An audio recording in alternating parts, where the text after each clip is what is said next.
Let me ask you something, and I want you to really think about this before you answer. If you own a flat in the UK right now, whether you're living in it, renting it out, or you bought it as an investment, do you actually know what your flat is worth today?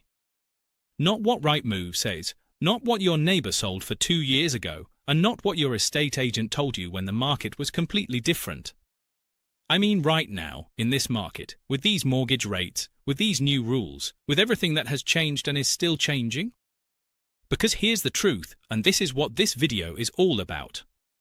Owning a flat in the UK in 2024 and 2025 is nothing like it was 5 years ago. The rules have changed. The costs have changed. The risks have changed.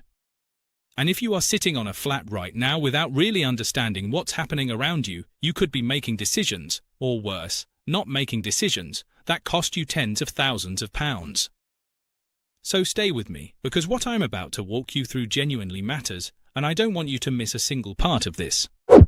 Let's set the scene first, because I think a lot of flat owners in the UK don't quite realise just how dramatically the landscape has shifted.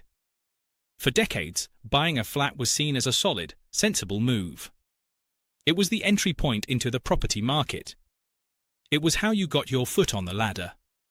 It was how young professionals in London, Manchester, Birmingham, Leeds, and every other major city built their wealth. You'd buy a flat, watch it go up in value, sell it, and use the equity to buy a bigger place. Simple. Reliable. Proven.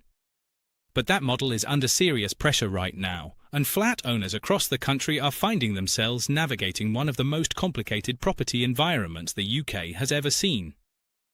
We're talking about leasehold reform, cladding issues, service charge explosions, mortgage lender restrictions, and a buyer pool that has fundamentally changed its relationship with flats. None of these things are happening in isolation.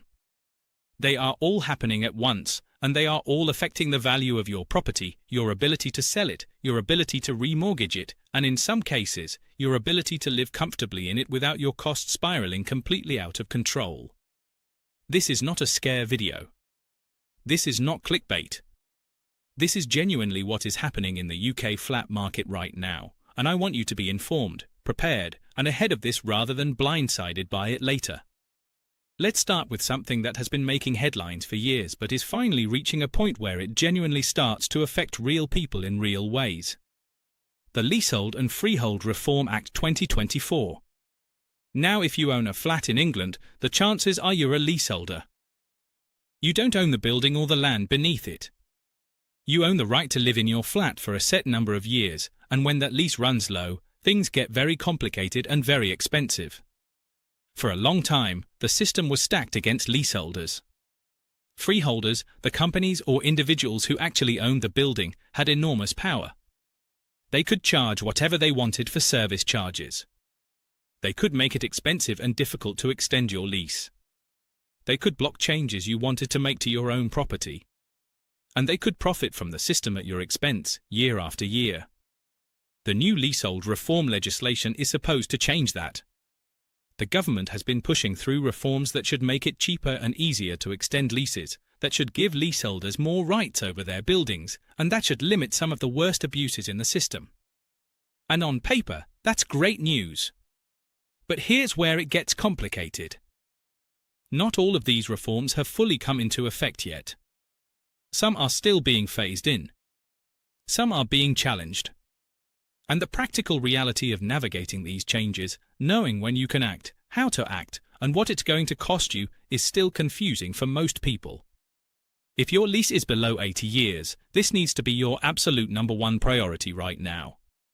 Because once you go below that 80-year mark, something called marriage value kicks in, and the cost of extending your lease gets dramatically more expensive. Some leaseholders have been hit with bills of £20,000, £30,000, even more just to extend a lease on a property that wasn't worth that much more than what they paid for it. And if you can't extend your lease, your flat becomes increasingly difficult to mortgage, which means increasingly difficult to sell. Get advice on your lease length today. Don't wait. Don't assume someone will tell you when it becomes a problem. It will become a problem silently, and by the time most people notice, the cost of fixing it has doubled. Now let's talk about something that for thousands of flat owners across the UK has been nothing short of a nightmare and which still isn't fully resolved. Cladding. After the Grenfell Tower tragedy in 2017, the country woke up to the terrifying reality that thousands of residential buildings had dangerous cladding on their exteriors, materials that, in a fire, could help spread flames rapidly across the entire building. The government, housing developers, and building managers have been trying to deal with this ever since, and progress has been made. But not enough. And not fast enough. If your flat is in a building that is over 11 meters tall, you should be very aware of where your building sits in terms of its fire safety status. Has it been assessed? Has it received an EWS1 form? Is it on a remediation scheme? Is the building owner taking responsibility, or are they trying to pass costs on to leaseholders? Because here is what can happen. You decide to sell your flat. You find a buyer. The buyer's mortgage lender asks for fire safety documentation. If the building can't provide an EWS1 form, many lenders won't lend on it. The sale falls through. And you're stuck. This has happened to thousands of people across the UK. Perfectly decent flats in perfectly decent locations made almost impossible to sell, not because of anything the owner did, but because of the building's fire safety status. The government has introduced schemes to help, including the Building Safety Fund and protections for leaseholders in qualifying buildings that should prevent them from being landed with the remediation costs. But the execution has been patchy, the criteria are strict, and many leaseholders are still in limbo. If your building has any kind of cladding, especially ACM panels or HPL cladding, you need to find out right now where your building sits in this process. Contact your building manager, your freeholder, or your managing agent and ask directly. Do not assume this is someone else's problem to track. Your ability to sell, to remortgage, and to protect your own financial future depends on knowing this. Let's move on to something that isn't as dramatic as a fire safety crisis but is quietly draining money from flat owners all over the UK, and that is the explosion in service charges. If you own a flat, you're almost certainly paying a service charge, a regular payment, usually annual or monthly, that covers the cost of maintaining the shared parts of your building. Things like cleaning the communal areas, maintaining the lift, ensuring the building, managing the exterior, and keeping the whole thing in working order. Service charges are a fact of flat ownership. That's fine. The problem is that over the last few years, service charges have gone absolutely through the roof for millions of leaseholders, and the transparency around what you're actually being charged for has been, in many cases, genuinely shocking. We've seen cases of flat owners in London paying service charges of £5,000, £8,000, even over £10,000 a year for what should be a relatively modest amount of maintenance work. We've seen reserve fund demands, those one-off bills for major works like roof repairs or lift replacements, arrive with almost no warning, demanding £10,000, £20,000 or more per leaseholder. And because of the way the leasehold system works, in most cases, you have to pay. If you don't pay your service charge, you can ultimately lose your flat. The power imbalance here is real and it's significant. The good news is that the new leasehold reform legislation does include provisions around greater transparency on service charges, and leaseholders are getting new rights to challenge unreasonable charges. But this only helps you if you know your rights and you're prepared to use them. Start by getting a full breakdown of what you're being charged. Compare it to what other leaseholders in similar buildings are paying. If the numbers don't add up or the explanation doesn't make sense, challenge it. You have the right to ask for detailed accounts. You have the right to go to the first-tier tribunal if you believe charges are unreasonable. And increasingly, leaseholders who band together and exercise their collective rights are getting results. And right here, before I get into the next section, which honestly might be the most important part of this entire video, I need to ask you something. If this information has been useful to you so far, if you've learned something you didn't know 5 minutes ago, please take 2 seconds right now and hit the subscribe button. I know everyone says that. I know it's the thing that every YouTuber asks, but here's why it actually matters for you. I make videos about UK property. Not surface-level stuff. Not just here are the 5 things to look for in a buy-to-let. I mean the real stuff, the changes in legislation, the mortgage market shifts, the things that actually affect your finances and your property decisions in a real and meaningful way. And if you don't subscribe, YouTube is simply not going to show you these videos. That's just how the algorithm works. I'm a small channel, I'm building this, and every single subscriber genuinely helps me reach more people who need this information. So please, subscribe. Hit the bell. Turn on notifications. It costs you absolutely nothing, and it means you will not miss the next video that could be just as important as this one. Thank you. Genuinely. Now let's keep going because we're only halfway through. Let's talk about the mortgage market, because this is where a lot of flat owners are starting to feel the pressure most acutely and most personally. The UK mortgage market has gone through a transformation over the last couple of years that has left a lot of property owners, flat owners in particular, in a genuinely difficult position. Interest rates rose sharply. Fixed-rate deals that people took out 2, 3, 4 years ago are now expiring, and when they go to remortgage, they're finding that the new rates are significantly higher than what they were paying before. For a flat owner on a £200,000 mortgage, the difference between a 2% fixed rate and a 5% or even 6% rate is hundreds of pounds a month. That is not a small amount of money. That is a fundamental change to the affordability of owning that property. And it gets more complicated for flats specifically because mortgage lenders apply stricter criteria to flats than they do to houses. They look at the lease length, and if it's too short, they won't lend. They look at the fire safety status of the building, and if it's unresolved, they won't lend. They look at the proportion of the building that is owner-occupied versus rented, and if too much of it is rented out, some lenders won't lend. They look at service charges relative to the value of the property. They look at whether the flat is above a commercial premises. There are more ways for a flat to fail a lender's criteria than almost any other property type, and that restricts your pool of buyers, which puts downward pressure on your price. If you are coming up to the end of your fixed-rate deal in the next 12 to 18 months, you need to start thinking about this now. Talk to a mortgage broker, not just your bank, but an independent whole-of-market broker who knows the flat market specifically. They will be able to tell you which lenders are likely to lend on your property, what you can realistically expect to pay, and whether there are any issues with your flat that you need to resolve before you try to remortgage.